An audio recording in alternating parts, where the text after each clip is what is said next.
Buenas tardes, queridos amigos. Transcurren días especiales. Ha sido elegido el nuevo Papa. Es un acto importantísimo y un hecho importantísimo para la evolución de la Iglesia, para la evolución del mundo. Es llamativo el nombre que eligió este Papa, bendito sea. Eligió el nombre de León XIV.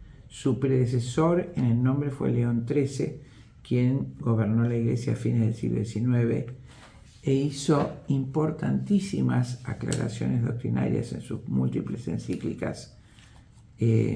Fue un papa muy importante porque es el que va a resumir, digamos, resumir lo que podemos llamar doctrina social de la Iglesia. Por eso llama la atención que este papa se le ha puesto León. León es un nombre maravilloso. Tiene además otro, el más remoto predecesor grandioso, fue León Magno, León el Grande, el papa que justamente en el siglo V, cuando Atila, recuerdan las invasiones bárbaras del siglo IV y siglo V, hordas de tribus salvajes, blancas, desde el norte de la India, cruzaban el Cáucaso, asolaban Europa desde Oriente. Por eso eran invasiones indocaucásicas o arias. Los rubios, los hombres del norte, los alamanes, los suavos, los germanos, por supuesto, los sajones, van a invadir desde fines ya del siglo III, todo el siglo IV y el siglo V van a invadir desde a Roma, desde el norte, el Imperio Romano, van a asolar las grandes provincias romanas. España la van a tomar los visigodos, los godos y visigodos. Galia, los galos van a aceptar, justamente la Galia es lo que hoy es Francia. Los galos estaban asentados al norte de Italia, en lo que reconocemos como territorio francés. Y bueno, por supuesto, todas estas tribus germánicas invadían también la Galia y la Germania, lo que es hoy Alemania, y cruzando los Alpes invadían Roma, destrozando, asolando a su paso. De todas maneras, como esas invasiones germánicas rubias fueron paulatinas, desde fines del siglo III y siglo IV, las legiones romanas, por supuesto, iban incorporando a los bárbaros germanos a sus legiones, y luego en un proceso inmigratorio que había ideado Julio César, justamente el primer emperador, iban siendo incorporados al territorio romano, pero lejos de sus hordas de origen. Entonces, tanto es así que a fines del siglo V Roma va a ser ya gobernada por emperadores germanos. Justamente Teodorico va a gobernar, justamente el segundo emperador germánico. Él va a matar a Odoacro y se va a quedar con el trono de Roma, y luego en guerras terribles con el Imperio Romano de Oriente, bizantino, así como con los romanos mismos, Boecio y todos los demás nobles romanos que habían sobrevivido todavía fueron asesinados por su orden. Pero bueno, había un movimiento interno de rebelión contra el dominio germánico.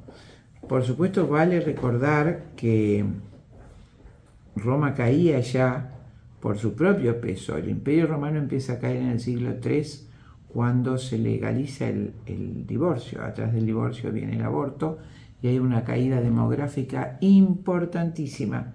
Hay muchísimos libros que lo describen. Nuestro querido padre Castellani hace una referencia a eso en el libro San Agustín y nosotros, pero también Luis de Wohl, en la historia de San Benito, hace una referencia muy grande al aumento del aborto y la caída demográfica del pueblo romano, que es reemplazada por un pueblo disciplinado y militar como el pueblo germano. Entonces, por supuesto, se va estableciendo el reemplazo del hombre romano por el hombre germano, pero existe también otra invasión. Además de esas invasiones bárbaras germánicas que se van incorporando, vienen otras tribus, otras hordas salvajes mucho más crueles, que proceden de Oriente, ¿no es cierto?, de Mongolia y de China, como los hunos. Si recuerdan, los bárbaros hunos en el siglo V fueron encabezados por ese caudillo que se llamó Atila, que era de una crueldad proverbial, de una barbarie, de un salvajismo monstruoso. Tanto es así que el refrán de aquella época decía: donde pasa el caballo de Atila no vuelve a crecer el pasto. Tal era la desolación, el incendio, el exterminio que dejaba. Bueno, y así fue como se abalanzaba ya Atila sobre Roma para destruir la ciudad santa, la ciudad sagrada, allá donde San Pedro murió, donde le pregunta Pedro a Cristo: quo vadis Domine, voy a Roma a morir por ti. Y entonces Pedro vuelve y transforma esa capital pagana en la ciudad santa. Bueno, allí es donde Atila se aproximaba ferozmente para destruirlo todo. Y el Papa León Magno, León el Grande, a caballo, sin armas, seguido de todo su séquito de monjes, que cantando, parecía un enorme coro de ángeles cantando pacíficamente el canto gregoriano, que indudablemente serena a las fieras, y sin una sola arma. De a pie venían siguiendo a su papa, y él a caballo, sin armas, pacífico, grande, magno, se adelanta en el caballo. Claro, Atila se quedó totalmente sorprendido de que un hombre desarmado, o sea, que todos le tenían pánico, terror, se arrastraban, gritando, pidiendo, suplicando. Él se acerca, levanta su mano en son de paz y se acerca a Atila, pone su caballo junto al suyo y le habla al oído. Por lo menos lo que describen los hagiógrafos e historiadores. Nadie sabe qué le dijo León el Grande a Atila en ese discurso silencioso, suave, profundo. Algo le dijo que no provenía de esta tierra, que provenía del cielo, del cual León el Grande fue mensajero. Algo que hizo que Atila bajara la cabeza, se retrajera sobre sí mismo, saludara al Santo Padre, dio vuelta a su caballo y desapareció en la oscuridad de los tiempos. Nunca más se supo de Atila. Desapareció junto con sus bárbaros y jamás se lo vio en este imperio romano. León, el Papa León, coincidente con la profecía de la pitonisa, que leyendo, dice la historia, las entrañas del ave que había matado, lo mira a Atila y le dice: te derrotará un hombre santo, con nombre de animal y desarmado. Ese fue León el Grande. Bueno, hubo otros leones también, muchos destacados, pero me importa llegar a León XIII, fines del siglo XIX, donde, por supuesto, el liberalismo ya había hecho un estrago. El capitalismo liberal había dividido la sociedad en ricos y pobres, había destrozado ya el orden cristiano. Todo lo que era el Estado cristiano había sido destrozado por el liberalismo y se había transformado ya en la plutocracia que hoy conocemos, donde, por supuesto, alrededor de las fábricas de carbón, la gente había abandonado el campo y vivía pobremente, desesperada por un salario. No había código del trabajo. Si el padre moría, los otros hermanitos tenían que mantener a la familia. Vivían en edificios sin cloacas ni agua corriente, alimentados de las obras. Realmente una, ¿cómo les diría? Una vivencia social, una deformación social tremenda, que dio lugar a muchas cosas, dio lugar al maltusianismo. ¿Qué dice Malthus? Que los proletarios, la gente, los pobres que vivían alrededor de la fábrica de carbón, tenían muchos hijos y eran un peligro, que si seguían teniendo hijos, la riqueza y la comida no alcanzaría para todos. La teoría malthusiana o catástrofe malthusiana, que nunca se cumplió. Siempre, aún Bill Gates sigue hablando hoy de que la población se reproduce. No es cierto. En la época de Malthus, estamos hablando de 1850, había 1.000 millones de habitantes, ahora hay 6.800 millones. Ha crecido 6,5 veces, 6 veces y media. Y la producción de riqueza es infinita. Una familia modesta de hoy tiene una cocina, una heladera, un autito modesto. Y el resto que vive en la pobreza vive porque justamente vuelven a aplicar los criterios liberales para apoderarse de la riqueza a cualquier costo. Entonces aparece el liberalismo. ¿Y qué es en 2 palabras el liberalismo, queridos amigos? Es poner la libertad por encima de todos los otros bienes del hombre. La libertad, el autodesignio sin ser regido ni controlado por nadie, desde el punto de vista religioso, por supuesto, y desde el punto de vista cultural, social, político. Entonces yo tengo mi dinero y con este dinero hago lo que quiero. Yo no tengo que dar cuentas a nadie. Y por supuesto, si yo acumulo más dinero porque soy más inteligente y vos te morís de hambre porque sos burro y no podés, es problema tuyo. Yo soy mucho más vivo, más inteligente y acaparo la comida. Y si yo hago un banco y te doy préstamo y te tiento porque te digo que vos vas a tener, te voy a dar una comisión de este préstamo que vas a hacer tomar a tu país, ¿no es cierto? Y vas a tener una casa en Suiza y una cuenta en Suiza, una casa en Monte Carlo, y bueno, y vos sos libre de aceptar eso. Y si el país se hunde, paciencia, vos de esa manera ganaste tu dinero, hiciste que el país tomara un préstamo tremendo, que no lo puede pagar, y bueno, el país tendrá que saldar esa deuda con sus riquezas, sus recursos, sus territorios, pero vos sos libre de hacerlo. Ese no regirse por ningún principio sobrenatural. Recuerden que la revolución liberal francesa fue la revolución masónica por excelencia, diabólica, una cosa terrible, el ensañamiento con la fe. Es decir, terminar con la paternidad divina, terminar con la iglesia y con Cristo, a los que le decían la infame a Cristo y a su iglesia, el infame y la infame, empezando por Voltaire. Todo ese movimiento de odio a la fe, de odio a la filiación divina, a tener un Dios Padre. ¿Por qué ese odio? Porque toda fraternidad verdadera, es decir, ¿por qué llamar hermano, a mi congénere? Porque tenemos un Padre común. Pero si ya no tenemos un Padre común, ¿por qué va a haber fraternidad? Esa palabra falaz, fraternidad, igualdad, libertad de la Revolución Francesa. La fraternidad se concibe si hay un Padre común, un Dios Padre. Si ya no creo en Dios Padre y yo soy el dueño y el amo tanto de mí mismo como de los demás, por supuesto que el otro no es mi hermano, sino que va a ser un ser utilizado para que yo, con mi libertad, haga lo que quiera y me enriquezca. Entonces surge, por supuesto, ese virus del capitalismo donde se iguala la eficiencia económica con la eficiencia financiera, etc. Se reemplaza la economía por la finanza, es decir, yo te presto dinero, vos me devolvés con un interés que pongo yo, y yo me hago rico sin trabajar a expensas tuyas con un interés imposible de pagar.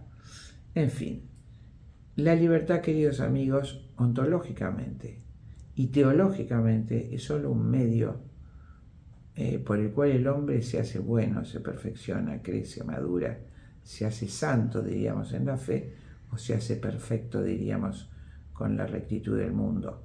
Diría un Aristóteles, se hace perfecto, y diría un santo, se hace santo. Y diría también un gran médico homeópata que fue el doctor Pasquero, tal vez uno de los más grandes homeópatas que hubo en Argentina, decía que la salud verdadera es pasar del egoísmo del niño que todo lo quiere para sí, al altruismo del adulto que es capaz de renunciar a sí mismo en bien del otro o en bien de la comunidad. Salud. Curiosamente, salus en latín se traduce como salud y como salvación. El liberalismo da por tierra todo ese concepto. Yo, el centro del universo, un antropocentrismo terrible, soy dueño de hacer lo que quiero y soy absolutamente libre. No hay un Dios Padre por encima, no hay una iglesia que me dicte lo que tengo que hacer, no hay normas que yo esté obligado a acatar, más que las que yo pongo, que soy el dueño del dinero. Y por supuesto, eso da lugar a la ley de la selva, el más fuerte va a comer al más débil. Eso ocurrió a fines del siglo XIX y produjo esa reacción que vamos a llamar comunismo marxista, donde se pretende agrupar en otra forma de esclavitud a los ciudadanos en un capitalismo de Estado, donde una nomenclatura que va a esclavizar a la mayoría del pueblo va a enfrentar como un gran capitalismo, el Estado como capitalista va a enfrentar a los capitales privados del mundo liberal. Los dos tienen como eje y como meta de su movimiento político el enriquecimiento. El liberalismo, el enriquecimiento personal. Y el marxismo, el absurdo de una riqueza obtenida desde una tiranía para repartir por igual entre todas las personas, sin distingo o creatividad por parte de cada uno, sin respetar la individualidad, la creatividad, la libertad personal. En ese contexto transcurre el siglo XIX, en la pulsión de las dos ideologías, y allí es donde surge nuestro increíble Papa León XIII. Y León XIII, por supuesto, tiene todas sus encíclicas, son hermosas. Quiero mencionar solamente dos: Humani Generis, Género Humano, donde denuncia, describe y condena la masonería como religión de Satanás, hecho que va a ser corroborado por su sucesor, San Pío X. En esa encíclica condena y explica la masonería, pero en otra encíclica maravillosa que se llama Rerum Novarum, va a exponer las limitaciones y las fallas del liberalismo y del comunismo desde nuestra doctrina y nuestra fe.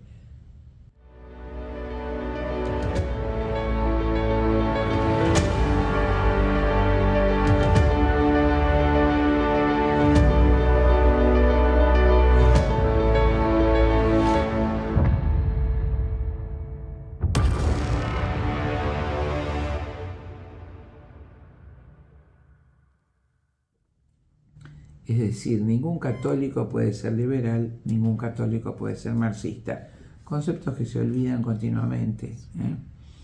Es bueno volver a leer la encíclica Rerum Novarum, donde explica justamente el endiosamiento de la libertad y el individualismo por encima del deber cristiano de justicia y de caridad, y el aniquilamiento de la libertad, la esclavitud del hombre en el marxismo atrás de un endiosamiento del Estado, y sienta las bases de una doctrina sana, que hubo alguien en Argentina que llamó tercera posición, ni liberalismo ni marxismo, que en realidad encabezaron los grandes nacionalismos europeos como Primo de Rivera, León de Grel en Bélgica, Codriano en Rumania.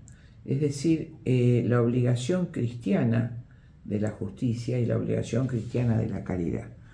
Renovemos y recordemos a los creyentes que me escuchan que la justicia es un deber. Nosotros no podemos asistir a una injusticia incólumes o impávidos, mirar para otro lado. Es nuestro deber cristiano intervenir.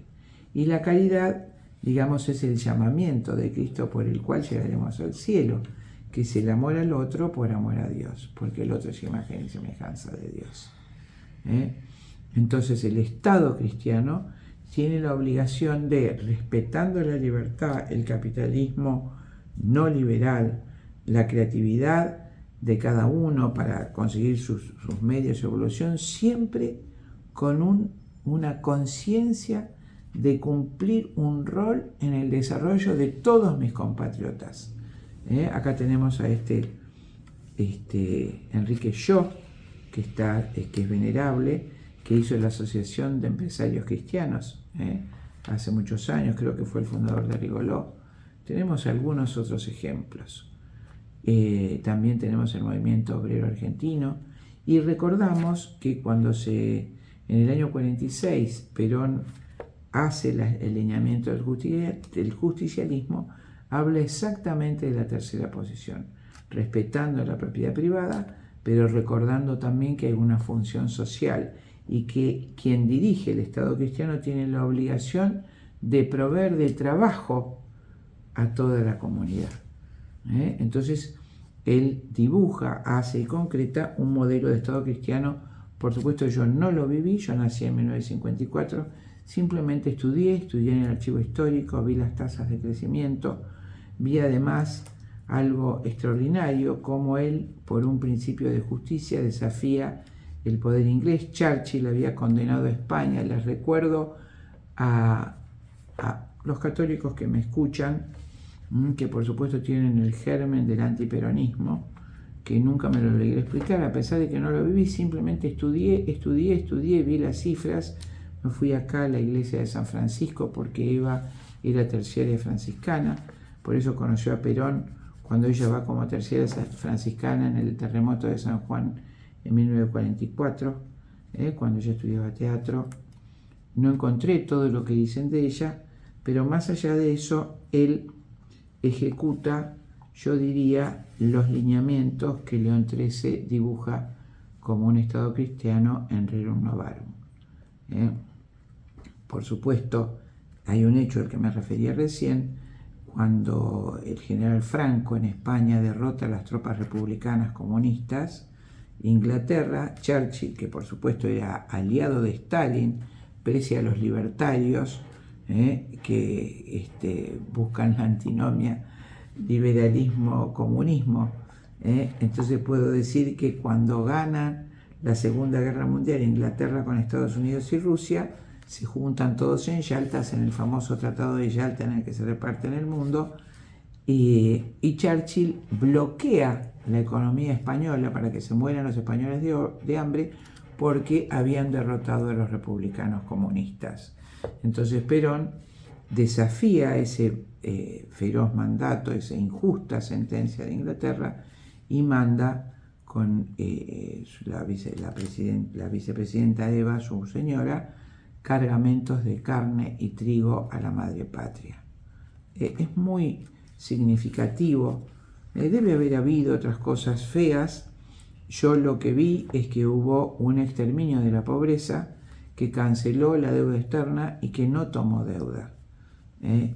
La flota de YPF era saludada en los países nórdicos como flota de paz. Pero bueno, yo veo, estudiando, y no he encontrado respuesta en el mundo liberal, desgraciadamente, salvo muy pocas excepciones, quienes en Argentina se consideran nacionalistas no lo son liberales y pro-ingleses. El hecho es que han votado, por ejemplo, a Milei. Milei ha dicho que sus grandes próceres no son San Martín, Belgrano o Juan Manuel de Rosas, no, sus próceres son Churchill y Thatcher. Churchill, un terrible masón que odió a la Argentina, y Thatcher, quien asesinó a los 900 soldados del crucero General Belgrano. Ella dio la orden, a pesar de que el oficial inglés le decía que no y dudaba, ella le dio la orden de hacer fuego y asesinar a esos soldados y de avanzar sobre un territorio que no le correspondía, como eran las Islas Malvinas.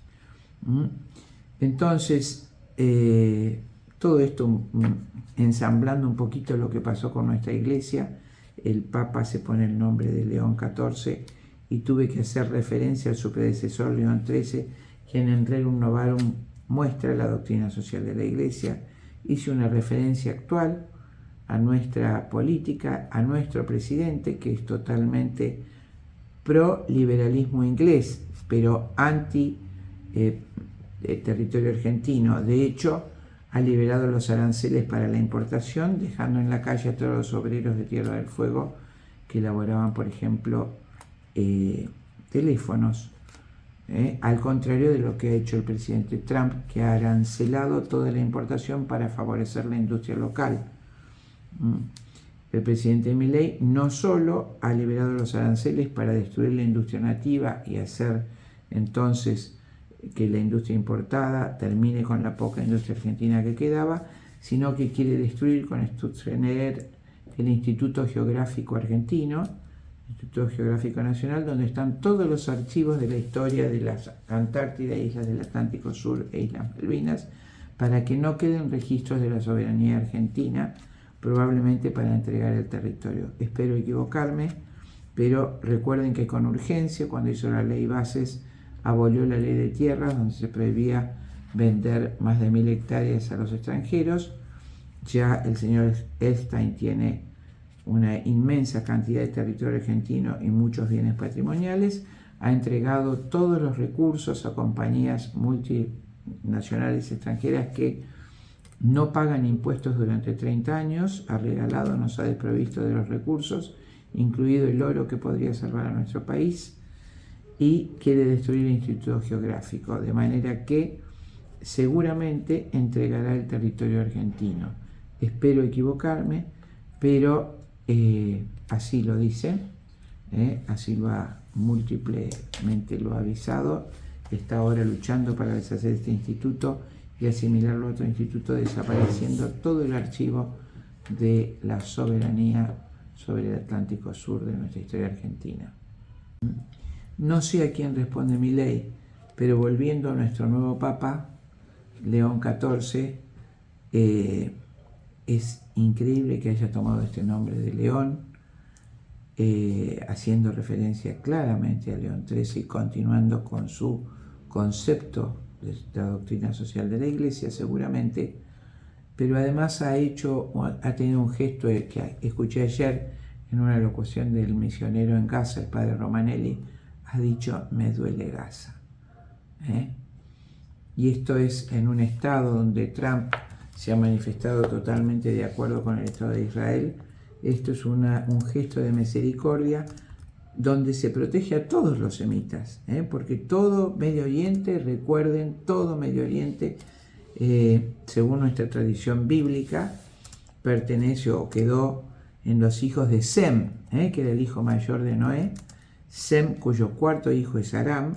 Aram, de allí viene el arameo, viene toda la dinastía que va a dar origen al pueblo judío y al pueblo árabe, ya que de los aramitas va a provenir Abraham. Abraham va a fundar la tierra prometida, que estaba habitada por los descendientes de los otros hijos de Sem. Es decir, todos los que habitan Medio Oriente, según nuestra tradición bíblica, son descendientes de Sem. Los hijos de Jafet, que dan origen a la raza blanca, se van a ir hacia lo que era Persia, hoy es Irán, y los hijos de Cam, que en arameo significa tierra negra, se van a desplazar hacia África y hacia América y Lejano Oriente, ¿no? Las razas amarillas, oscuras de color, todas según la tradición bíblica pertenecen o son descendientes de Cam. De manera que, según nuestra tradición bíblica, todos los descendientes de Sem, todos los semitas, habitan lo que llamamos hoy Medio Oriente o Cercano Oriente. Y en ese Medio Oriente hay una matanza tremenda de Israel a sus hermanos árabes y el resto de los pueblos semitas que habitan la zona, allí en la franja de Gaza. Y por lo que he escuchado, eso responde a un plan de Netanyahu del año 2000, de exterminar a todos los otros individuos de esa zona y quedarse con todo ese territorio. Por supuesto, Trump se ha manifestado aliado incondicional de Israel, pero el Papa León, al decir me duele Gaza, está haciendo con un coraje increíble un llamamiento a Israel para que detenga esa invasión, para que detenga esa guerra por misericordia y respete a los otros pueblos semitas que están allí. Vaya a saber de hace cuántos siglos. Que todo se puede arreglar de otra manera, sin necesidad de destrucción de armas y demás. Esto ha sido una gran inauguración del papado de León XIV. Pero además quiero agregar otro comentario que me llamó profundamente la atención. Prevost es su apellido, y si lo damos vuelta, podemos decir que en latín es Petrus, y que traducimos la B de Prevost como U, Petrus. Y justamente en la profecía de Malaquías, aquel fraile irlandés del siglo XIII, que ha profetizado desde entonces hasta ahora todos los papas, el último papa que él profetiza es Pedro Romano, Petrus. Vaya a saber, ¿no? Son tradiciones de la Iglesia. Él, por supuesto, acertó en todos los papas que gobernaron la Iglesia, por lo menos durante mi vida. Yo recuerdo ya siendo chica el papado de Juan XXIII, cuando muere Pío XII, Juan XXIII, él lo nombra pastor et nauta, pastor y navegante. Fue el primer papa que navegó fuera de Roma. Luego Florum, la flor de las flores, fue Pablo VI, cuyo signo en su anillo era la flor de lis, la flor de las flores. Luego de Laboris Solis, Mediatate Luna, Juan Pablo I, el Papa que reinó una media luna y que provenía de la media luna de Italia. Y luego el grande Juan Pablo II, Juan Pablo Magno, de Laboris Solis, la tarea del sol, llevar la luz hasta el último confín, a toda la tierra, así lo hizo. Y luego de Laboris Solis, de Gloria Olivae, la gloria del olivo, que pertenece a los mártires. Y esto se refiere a Benedicto XVI, de Gloria Olivae. Y luego de Gloria Olivae viene Petrus, Pedro Romano. Todo hace pensar que Prevost, León XIV, ojalá que siga la tradición de estos santos leones, León Magno, León XIII, y que asuma la conducción de la iglesia como Petrus, como Pedro. Y bueno, y que Dios le dé fe, fortaleza, entereza, magnanimidad, sabiduría y sobre todo fortaleza, porque su predecesor, el primer Pedro, murió crucificado boca abajo. Dios lo guarde, lo mantenga, lo ilumine y nos conduzca al cielo viviendo dignamente en caridad y justicia como cristianos que somos.